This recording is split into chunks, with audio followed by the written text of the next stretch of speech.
Welcome to the third chapter of the Srimad Bhagavad Gita, known as Karma Yoga. In this chapter, Lord Krishna explains the importance of performing duties selflessly, without expecting any reward. He states that performing duties is an inevitable part of human life due to nature, influenced by the qualities of the material world, and that by practicing selfless karma, one can attain balance in life and spiritual liberation. Since Sri Krishna has explained in Sankhya Yoga that intellect is better than karma, Arjuna gets confused and asked, "Oh, Janardana, Keshava, you say that knowledge is better than karma, and you are again telling me to do terrible karma." Arjuna asked Sri Krishna that, "You are trying to change my intellect with your confused words. Therefore, tell one definite thing which is good for me." In reply to Arjuna's confusion, Sri Krishna replies, "O innocent, I have said you about two kinds of loyalty in this world. Among them, the devotion of the Sankhya Yogis is from Jnana Yoga, and the loyalty of the Yogis is from Karma Yoga.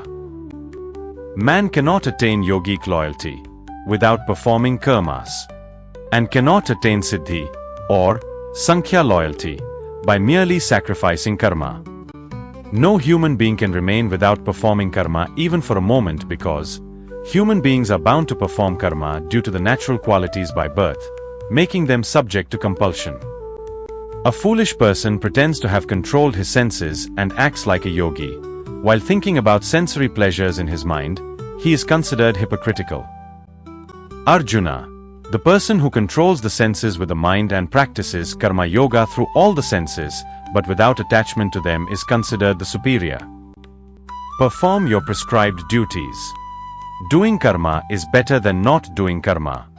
Even the maintenance of your body would not be possible without doing karma. The community of people who engage in karma other than those performed for the sake of yajna or selfless sacrifice are bound to karmafla or fruits of actions performed. Therefore, Arjuna, perform your duty well for the sake of yajna, without self-interest. In the beginning of the kalpa or cycle, Prajapati Brahma created the people along with yajna and told them, "May you prosper through this yajna, and may this yajna fulfill all your desired wishes." When you perform yajna, the gods, celestial beings, are pleased and grant you prosperity. By satisfying each other selflessly in this way, you will attain the highest prosperity. The gods, being pleased by your yajna sacrifices, will grant you all the wealth and pleasures you desire. He who enjoys the gifts given by them, without offering anything in return, is verily a thief. The virtuous who eat the remnants of the sacrifice are freed from all sins. But those who cook food only for their own sake eat only sin. All living beings are born from food. Food is produced by rain. Rain comes from yajna or sacrifice, and yajna arises from karma. Karma arises from the Brahma Vedas, and the Vedas originate from the imperishable Brahma. Therefore, the all-pervading Brahma is eternally established in sacrifice. Arjuna, the one who does not follow this cycle of creation, living a life of sin and delighting in the senses, lives in vain. For the man who finds joy in the soul, who is content in the soul, and who is fully satisfied with the soul alone, there is no longer any duty to perform for him. Such a person has no interest in what is done or not done. He also does not depend on any being for any purpose. Therefore, always perform your duty, without any self-interest. By performing duties without self-interest, a person attains the supreme. King Janaka and others attain perfection by karma alone. Therefore, you should also perform your duty, keeping in mind the welfare of the world. Whatever a great man does, other people follow. The standard he sets, the world adheres to it. Arjuna, there is no duty for me in the three worlds that I must do. There is nothing that I need to achieve. Still, I am constantly engaged in karma. If I were not to engage in karma diligently, all people would follow my path of not doing karma. If I did not perform karma, these worlds would perish. I would be the creator of chaos and become cause of the destruction of these people. Krishna calls Arjuna as Bharta, O Bharat. Just as the ignorant people perform karma by expecting fruits, the wise should do karma without expectations, desiring the welfare of the world. A wise person should not create confusion in the minds of the ignorant who are attached to their karma. Rather, by performing all his duties with dedication, he should motivate and encourage them. All karma are performed by gunas, or natural qualities. However, a person who is deluded by ego thinks, everything is happening because of me. Krishna calls Arjuna as Mahabahu, O Mahabaho. The person who knows differences between gunas and karma understands that the senses always engage with their concerned interests, hence he does not get interested in karma. Those who are bewildered by the gunas or natural qualities become interested in gunas and karmas. A person with complete knowledge should not misguide the minds of those who are ignorant and slow-witted. Surrender all your karma to me with a spiritual mind, leaving behind all your worries, sorrow and distress. Involve in battle without any desires and ego.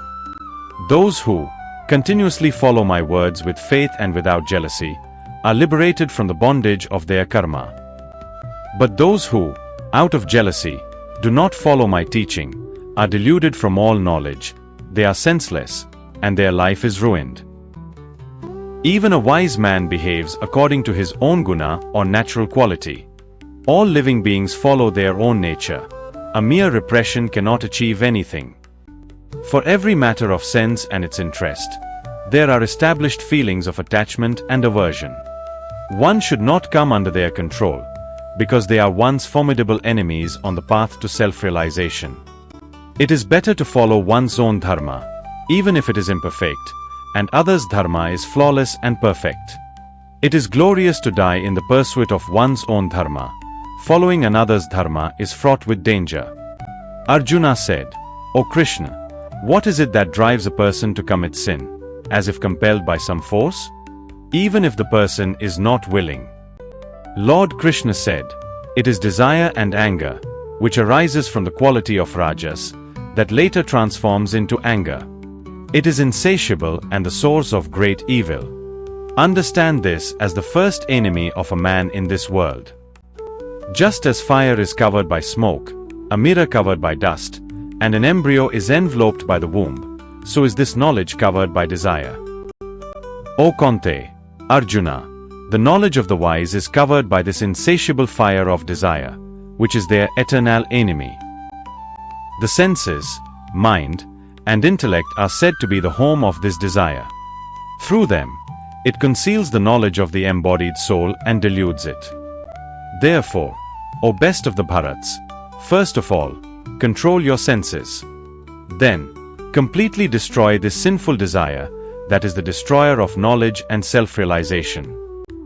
The senses are said to be superior to the body, the mind is superior to the senses, the intellect is superior to the mind, and the soul is superior to the intellect. Thus, knowing that soul is superior to the intellect, stabilize the mind yourself and conquer the formidable enemy in the form of desire. Thus, in the Upanishads of the Srimad Bhagavad Gita, which is the scripture of Brahma Vidya and the science of yoga, in the form of dialogue between Sri Krishna and Arjuna, the third chapter called Karma Yoga completes. Thank you.